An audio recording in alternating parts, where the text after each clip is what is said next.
Good morning बच्चों, मैं रंजीत पाठक online class में आप लोगों का स्वागत करता हूं। आज कक्षा 10 का विषय विज्ञान आप लोगों को पढ़ाएंगे।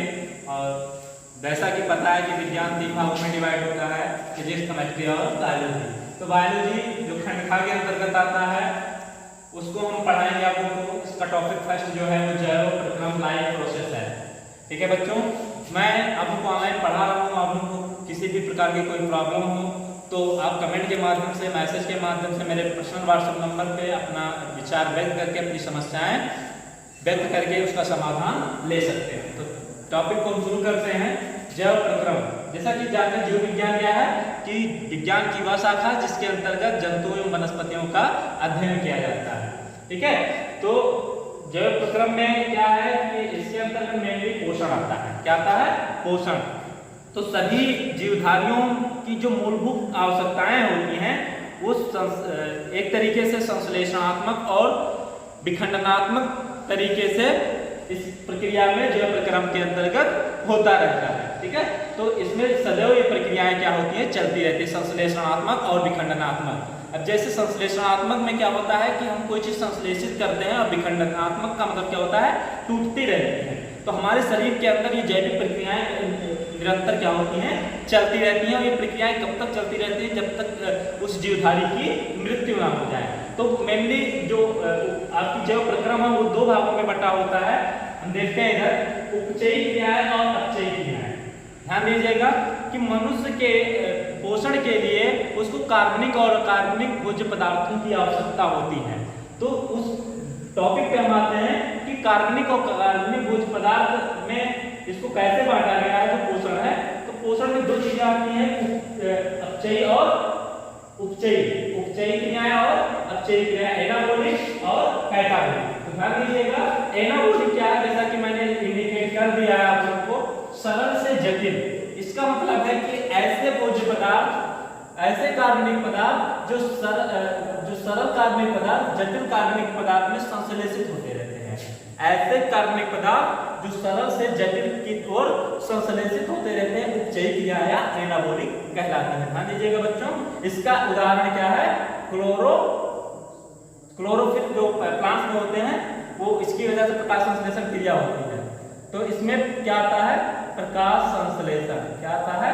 प्रकाश संश्लेषण। जैसा कि आप लोग जानते हैं प्रकाश संश्लेषण क्रिया किसमें होती है, हरे पौधों में पाई जाती है। तो ध्यान दीजिएगा, उपचयी जो क्रियाएं होती है वो प्रकाश संश्लेषण के अंतर्गत आती हैं। फिर हम दूसरा देखेंगे, इसमें क्या आता है जैव प्रक्रम में, अपचयी क्रियाएं। अपचयी क्रियाओं में क्या होता है कि जटिल कार्बनिक पदार्थ जो होता है वो सरल कार्बनिक पदार्थों की तरफ संश्लेषित होती हैं। इसका एग्जाम्पल जो है वो श्वसन और पाचन, ये सारी चीजें आती है, ये जैव प्रक्रम के अंतर्गत आती हैं। अब पोषण की बात करते हैं। तो पोषण में जितने भी कार्बनिक और अकार्बनिक भोज्य पदार्थ हैं उसका जीवन पर्यंत निरंतर क्या होता है, पोषण होता था। बिना पोषण के किसी भी जीव की जीवन परिकल्पना हम नहीं कर सकते हैं। अब पोषण की आवश्यकता क्यों होती है, तो ध्यान दीजिएगा कि पहला इसमें दिया है ऊर्जा की आपूर्ति, सप्लाई ऑफ एनर्जी। जाहिर सी बात है कि हम जीवन जीने के लिए हमें ऊर्जा की आवश्यकता होती है। हम लोगों की मूल आवश्यकता क्या है, पोषण। और पोषण में ऊर्जा की आवश्यकता होती है। तो ऊर्जा की आपूर्ति कैसे होती है, पोषण से होती है। ध्यान दीजिएगा, तो ऊर्जा की आपूर्ति जो है वो हमें पोषण से प्राप्त होता है। पोषण होगा कैसे कि हम लोगों को कार्बनिक और कार्बनिक भोज्य पदार्थ के लिए डायरेक्टली हम इसको नहीं ले सकते हैं। तो एक तैयार किया हुआ भोजन के माध्यम से हम लोग पोषण करते हैं। तो ऊर्जा की आपूर्ति के लिए पोषण की आवश्यकता होती है। अर्थात हमें किसी भी कार्य को संपन्न करने के लिए, जैविक कार्यों को संपन्न करने के लिए ऊर्जा की आवश्यकता होती है। ऊर्जा की आवश्यकता के लिए पोषण जरूरी है, और पोषण के लिए हमें भोज्य पदार्थों की आवश्यकता होती है। दूसरा जो है शरीर की वृद्धि। पोषण की आवश्यकता में एक दूसरा क्या है, शरीर की वृद्धि। जैसा कि चाहे प्लांट्स हो, चाहे एनिमल्स हो, या सूक्ष्म जीव हो, या कोई भी जीव है, उसके शरीर की वृद्धि के लिए या बॉडी की ग्रोथ के लिए क्या जरूरी है, पोषण जरूरी है। बिना पोषण के किसी भी जीव का विकास और वृद्धि नहीं हो सकता। तो शरीर की वृद्धि भी पोषण की आवश्यकता का एक प्रकार है। तीसरा क्या है, शरीर में टूट फूट की मरम्मत। ध्यान दीजिएगा कि कि शरीर में हम लोग जैसे एक हम एग्जाम्पल लेते हैं कि कोई मशीन होती है, तो वो मशीन कार्य करते करते करते करते क्या होता है, उसके कुछ एलिमेंट्स जो होते हैं, उसके जो पार्ट्स होते हैं वो क्या हो जाते हैं, क्षतिग्रस्त हो जाते हैं। उसी प्रकार हमारे शरीर के भी कुछ ऐसे तंतु होते हैं, फिलामेंट्स जो होते हैं, जो क्या होता है, टूट फूट जाते हैं। और उसके लिए हमें किसकी आवश्यकता होती है, उस पोषण की आवश्यकता होती है। तो शरीर में टूट फूट की मरम्मत का कार्य पोषण करता है। अब फिर बात करते हैं रोगों से रक्षा। जैसा कि सब लोग जानते हैं कि अगर हम लोग को पोषण सही से नहीं मिलेगा, न्यूट्रिशन सही से नहीं मिलेगा, विटामिन मिनरल्स समय पे नहीं मिलेंगे, आवश्यकता के अनुसार नहीं मिलेंगे, तो हम क्या हो जाते हैं, कई सारे रोगों से ग्रसित हो जाते हैं। तो एक तरीके से पोषण की आवश्यकता जो है रोगों से रक्षा करने में भी बहुत महत्वपूर्ण होती है। तो बात समझ में आई बच्चों।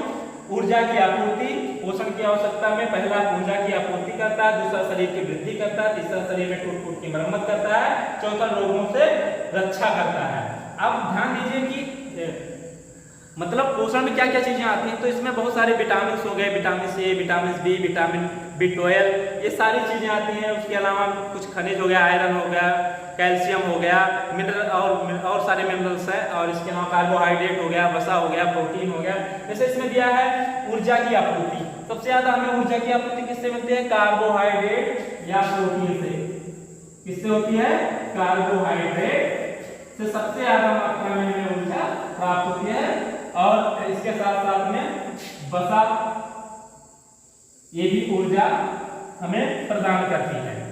फिर उसके बाद शरीर की वृद्धि, इसके लिए भी हमें विटामिन, मिनरल्स,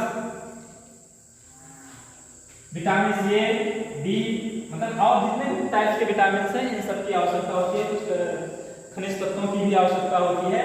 और फिर तीसरा देखते हैं शरीर में टूट फूट की मरम्मत, इसके लिए सबसे मुख्य क्या है, प्रोटीन। क्या होता है, प्रोटीन। तो प्रोटीन एक प्रकार का पोषक पदार्थ है, यानी जो पोषण की आवश्यकता को पूरा करता है। तो प्रोटीन हमारे शरीर में जो टूटे फूटे तंतु होते हैं, एलिमेंट्स होते हैं, उसकी मरम्मत करता है। जैसे मैंने अभी बताया आप लोगों को कि मशीन जो होता है, मशीन का कोई पार्ट क्षतिग्रस्त हो जाता है, तो उसके लिए क्या करते हैं, इसको रिपेयरिंग करते हैं, मरम्मत करते हैं। तो ऐसे हमारे शरीर के अंदर जो फिलामेंट होते हैं, जो टूटे फूटे तंतु होते हैं, उसकी मरम्मत करने का काम प्रोटीन करता है। फिर रोगों से रक्षा, अभी जैसा कि देख रहे हैं कि आप लोग न्यूज चैनलों में, अखबारों में पढ़ते हैं कि और बहुत सारे रिकमेंड आ रहे हैं, प्रचार हो रहे हैं कि कोविड-19 से या कोरोना वायरस से लड़ने के लिए हमें सबसे ज़्यादा मात्रा में आवश्यकता किसकी होती है, हमें इम्यून सिस्टम को मजबूत करने के लिए। और हमारा इम्यून सिस्टम जब मजबूत रहेगा तो हम रोगों से रक्षा अपने शरीर की कर सकेंगे। तो उसके लिए बहुत सारे उपाय बताए जाते हैं। तो पोषण सबसे महत्वपूर्ण होता है, जो हमारे शरीर को स्वस्थ रखता है। तो इस तरीके से पोषण की आवश्यकताओं में ये चार चीजें आती हैं, ऊर्जा की आपूर्ति, शरीर की वृद्धि, शरीर में टूट फूट की मरम्मत, रोगों से रक्षा। तो मेरे ख्याल से आपको कोई समझ में आया होगा। अगर ना समझ में आया होगा तो बैक में जाके वीडियो को पुनः आप देख सकते हैं, और पीछे करके वीडियो को या पॉज करके वीडियो को समझेंगे, या इसका स्क्रीनशॉट लेना चाहें तो आप लोग स्क्रीनशॉट भी ले सकते हैं और एक नोट्स तैयार करते रहिएगा। आई होप कि आप लोग को वीडियो पसंद आया होगा, समझ में आया होगा। और आज के टॉपिक में बस इतना ही, मिलेंगे नेक्स्ट टॉपिक में अगले वीडियो में। तब तक के लिए धन्यवाद।